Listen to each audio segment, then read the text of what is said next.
Jacques Debré, bonjour. Bonjour Tanguy, bonjour à tous. Je rappelle que vous êtes en ligne depuis Parakou. Vous tenez cette rubrique. On va parler ce matin de la chute des performances du coton. Le top de la campagne de commercialisation du coton graine a été donné ce vendredi dernier à Niki avec une mauvaise nouvelle, faut-il dire, Jacques. On annonce une baisse considérable de la production. C'est une nouvelle contre-performance, faut-il dire, hein, après celle de l'année passée. Oui, Tanguy, effectivement, les fruits n'ont pas tenu la promesse des fleurs dans les champs de coton. Cette campagne 2023-2024, selon les prévisions faites vendredi dernier à Niki et par l'ensemble des acteurs de la filière lors de la cérémonie de lancement, seulement 550 000 tonnes de production sont attendues cette année des récoltes. C'est largement moins que la campagne écoulée qui avait déjà enregistré une baisse avec 705 000 tonnes puisqu'en 2021-2022, l'année du record absolu, on était à 766 000 tonnes de production de l'eau blanc dans notre pays. Bref, les 550 000 tonnes de production de cette année sont loin des standards affichés ces dernières années par le Bénin et qui font du pays d'ailleurs le champion, qui ont fait du pays, j'allais dire, le champion d'Afrique de l'or blanc pendant plusieurs années.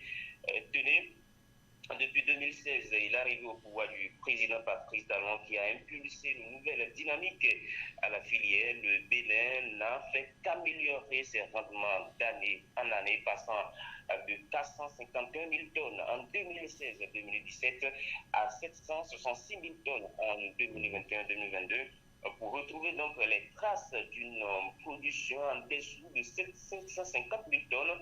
Il faut remonter à la première année de la gouvernance Talon. C'est dit donc que le Bénin a vraiment reculé cette campagne, ce qui témoigne donc du niveau de contre-performance enregistré cette année. Comment est-ce qu'on peut s'expliquer ces chutes-là, Jacques?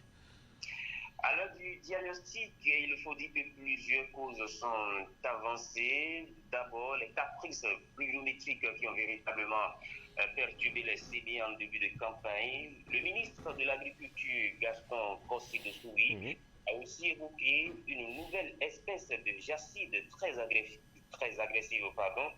qui est apparue sur le cotonnier et à tous les stades de son développement. Cet insecte a causé d'importants ravages sur le cotonnier dans la plupart des pays qui produisent le coton, même si au Bénin, les dégâts étaient relativement moins considérables, a ajouté le ministre. Quoi qu'il en soit, le ravageur est déjà installé au Bénin. Le gouvernement du président Patrice Talon, de concert avec les chercheurs, réfléchissent actuellement pour trouver une solution au problème afin que la performance, le rendement soit amélioré des prochaines campagnes. Mais tandis il n'y a pas que ces deux raisons évoquées. Rappelez-vous déjà que les cotoculteurs, en raison des différentes performances, des différentes réformes, je vais dire, menées par l'exécutif dans la commercialisation des produits agricoles, avaient menacé de laisser le coton, de délaisser le coton pour d'autres produits.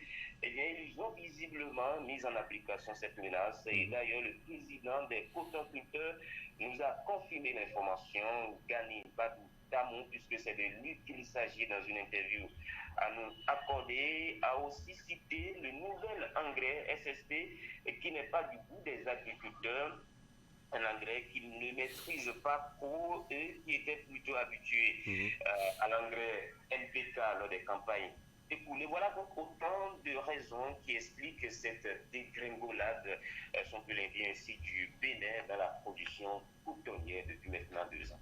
Merci beaucoup à vous, Jacques. Degbe, maintenant, qu'est-ce qu'il faut imaginer ou peut-être constater comme conséquence hein, après ces chutes-là sur la filière? Ah oui, le coton est au cœur du commerce et de l'industrie au Bénin, passant de la fibre au filet, au tissu, de la graine à l'huile et à l'aliment bétail, sans oublier la révolution de l'industrie textile impulsée par la zone économique et industrielle de Glodibé, le secteur cotonnier. Ce sont des milliers d'emplois, une contribution au PIB, le produit intérieur brut, qui est très considérable. Le secteur cotonnier détient la plus grosse part du tissu industriel du Bénin, avec un parc industriel de 23 usines de grainage et des usines textiles en cours de construction en dehors donc de Glodjibé. Et ces chiffres pour vous montrer que la contre-performance enregistrée cette année est tout sauf une bonne nouvelle pour la filière.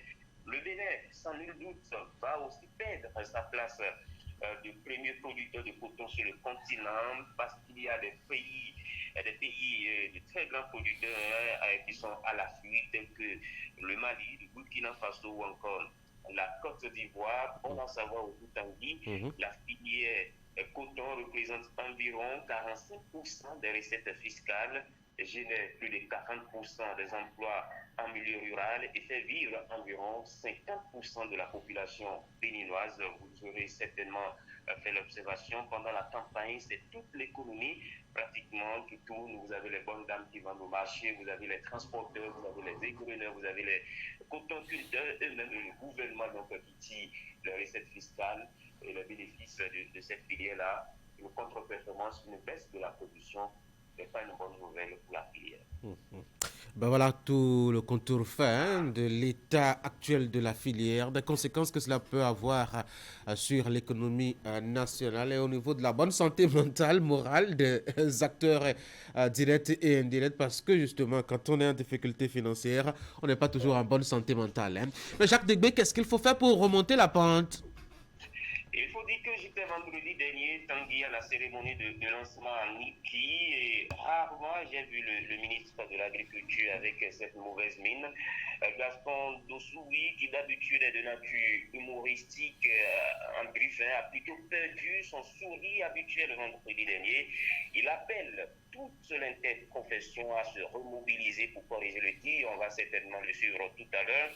Ces différentes tournées dans les champs au cours de la période de production n'ont visiblement pas porté le fruit. Il va devoir donc repartir à l'assaut pour la campagne 2024-2025 pour que cette campagne-là soit une campagne réussie. Et si vous voulez mon avis, je dirais que le gouvernement et l'ensemble des acteurs de la filière, les grands décideurs de la filière, le président des égreneurs, Eustache Cotignan, qui était donc de la partie vendredi dernier aussi, doivent davantage écouter les cotonculteurs, parce que pour avoir échangé avec certains parmi eux, tout porte à croire qu'il y a une certaine colère, un mécontentement contre le gouvernement, je le disais tout à l'heure, avec les réformes dans la commercialisation des produits agricoles et aussi l'insertion de ce nouvel engrais SSP qui, pour eux, ne leur permet pas d'améliorer leur rendement, pas seulement pour le coton, mais aussi pour les autres spéculations. Donc, il va falloir une certaine période s'asseoir et discuter réellement avec les acteurs de la filière. C'est vrai qu'on annonce le retour de la fête des cotonculteurs. Peut-être que ce sera une bonne occasion pour véritablement discuter des paniers.